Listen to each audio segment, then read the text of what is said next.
On attaque une nouvelle séquence, on va parler trigonométrie. La trigonométrie, c'est la science qui étudie les longueurs et les angles. On vous dit pour l'activité 1, dans un repère orthonormé OIJ, on note C, le cercle de centre O et de rayon 1. On a donc un repère, un axe des abscisses et un axe des ordonnées, qui sont perpendiculaires. Le préfixe ortho signifie que les axes sont perpendiculaires. Et normé, cela signifie que l'unité qui a été choisie sur l'axe des abscisses et l'axe des ordonnées est la même. La longueur pour le 1 sur l'axe des abscisses et pour le 1 sur l'axe des ordonnées est la même. On note I' et J', les points qui sont ici dans le repère, de coordonnées -1, 0 et 0, -1. Et notre cercle, on va encore rajouter quelque chose, on va lui rajouter une orientation. Cela signifie que, selon le sens dans lequel on va courir sur le cercle, cela va créer un signe moins ou un signe plus devant la longueur du trajet parcouru. Alors, on lit ensemble. Ce cercle est orienté dans le sens direct, qui est le sens contraire des aiguilles d'une montre. Cela signifie que lorsqu'un point M se déplace sur le cercle, lorsqu'il le fait dans le sens direct, la longueur du trajet est précédée d'un signe plus, et lorsqu'il le fait dans le sens indirect, la longueur du trajet est précédée d'un signe moins. Alors, que cela signifie-t-il? Si je me place dans mon repère, j'ai placé un point M ici sur le cercle. Pour aller d'un point à un autre sur le cercle, on peut y aller de deux façons différentes. Ici, si je veux aller du point I jusqu'au point M, je peux courir sur le cercle dans ce sens-là, ou bien dans celui-ci. Et on a décidé que ce sens-là, quand on tourne comme ça, alors vous pouvez vérifier en observant une montre, ce sens-là, c'est le sens contraire des aiguilles d'une montre. On a décidé que c'est celui-ci qui créerait un signe plus. Donc quand je cours sur le cercle dans ce sens-là, je dirais que j'ai couru d'une longueur plus quelque chose, plus la longueur de ma corde verte. Mais je peux aussi aller du point I jusqu'au point M dans l'autre sens. À ce moment-là, je dirais que pour aller du point I au point M, il faut se déplacer de moins, et ensuite j'écrirai la longueur de ma corde rouge. On a donc deux façons d'aller d'un endroit à un autre sur le cercle. Le sens direct, plus, et on mettrait la longueur de la corde verte, ou moins quelque chose et on mettrait la longueur de la corde rouge. Donc un cercle trigonométrique, c'est un cercle qui a comme centre le centre du repère, plutôt l'origine du repère dans lequel on est placé, qui a comme rayon 1 et sur lequel il y a une orientation. Donc ici vous pouvez le rajouter. Quand on court dans ce sens sur le cercle, tous les chemins parcourus vont être précédés d'un signe plus pour bien faire apparaître qu'on a couru dans ce sens.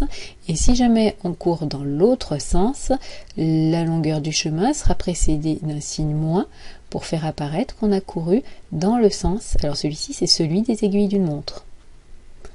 Donc vocabulaire.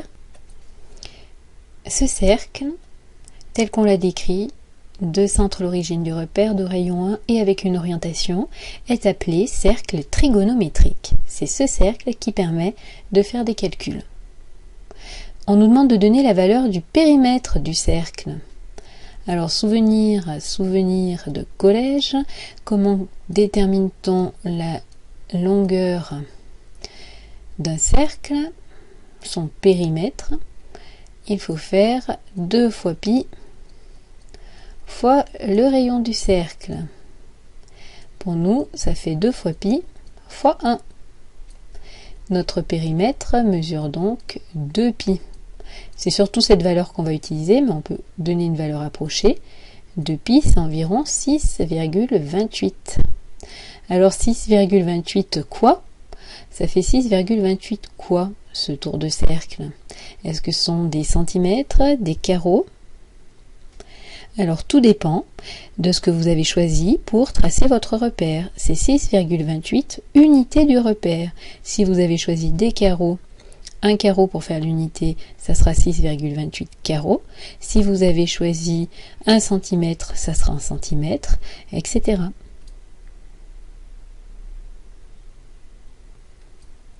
Pour parler d'un chemin qu'on va parcourir sur le cercle, on va utiliser une notation et ce qu'on appelle un arc orienté. Pour parler du chemin qui va de I vers M sur le cercle, on va donc écrire que l'on part du point I vers le point M, et si on mettait qu'un arc comme ça sur la tête, ça voudrait juste dire la portion de cercle qui est entre I et M.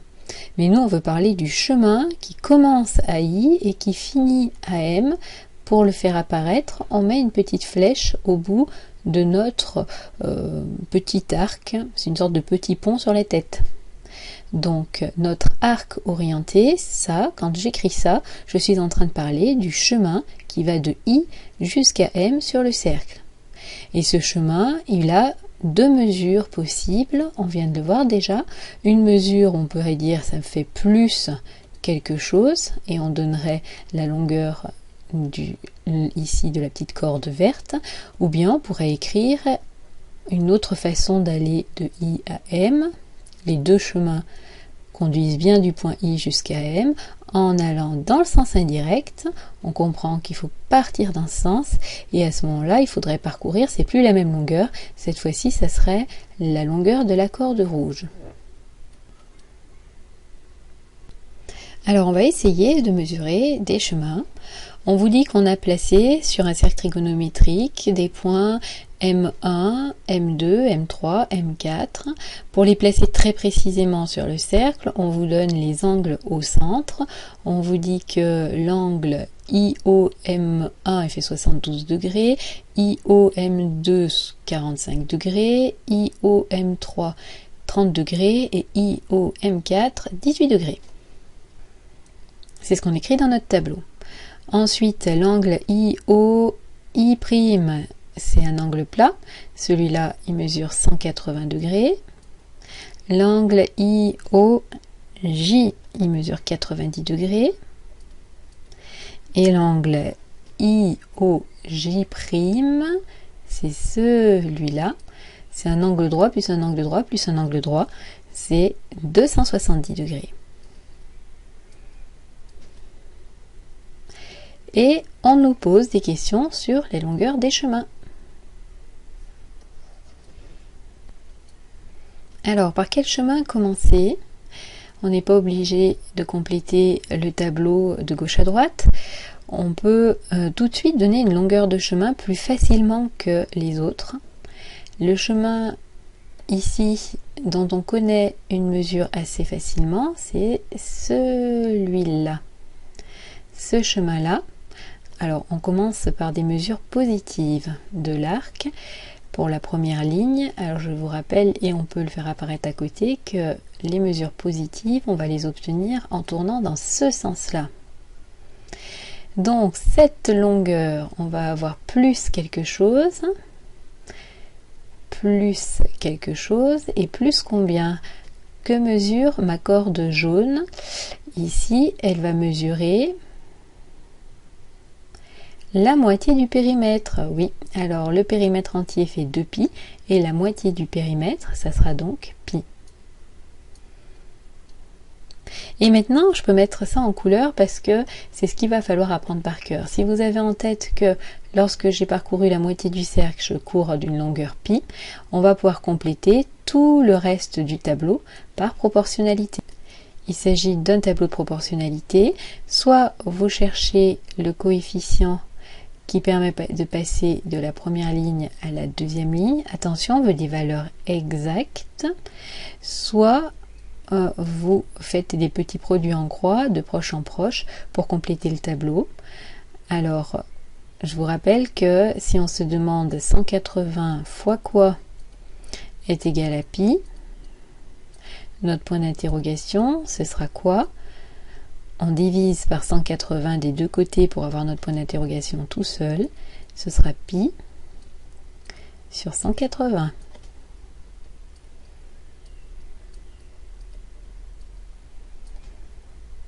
Donc il s'agit maintenant de compléter la deuxième ligne. On va faire 72 fois pi divisé par 180. Et la plupart du temps, vous pouvez obtenir une valeur simplifiée. Ici, ça fait 2 pi sur 5. Alors, pour les calculatrices, les Casio, quand on tape 72 fois pi sur 180, doivent donner la réponse exacte comme ceci. Pour les TI ne conservent pas la valeur pi exacte, donc il ne faut pas taper pi. Il faut juste taper 72 sur 180 et demander la valeur réduite. On va vous faire apparaître 2 cinquièmes et après, vous mettez le pi à côté. Je vous laisse compléter la suite du tableau.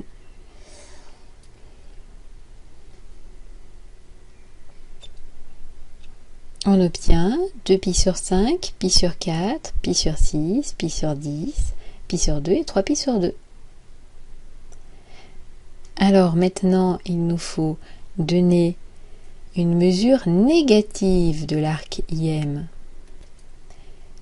La mesure négative va donc commencer par un signe moins.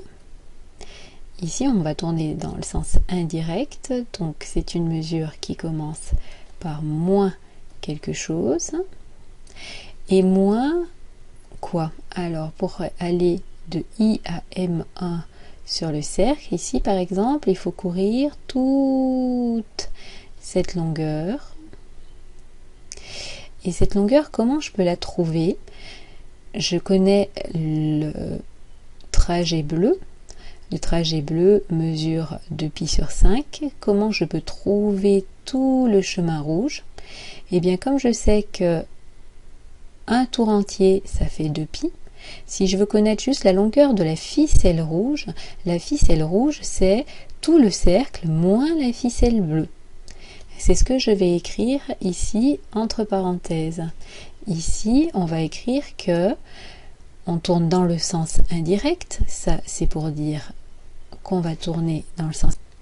Et ensuite, de quelle longueur? Eh bien, c'est tout le cercle moins le trajet bleu.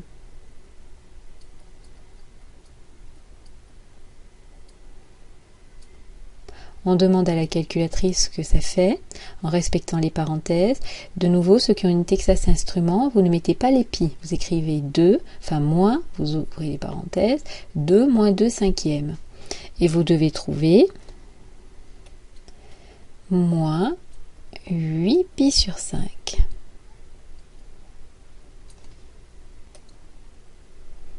Alors, essayez tout seul les cases suivantes.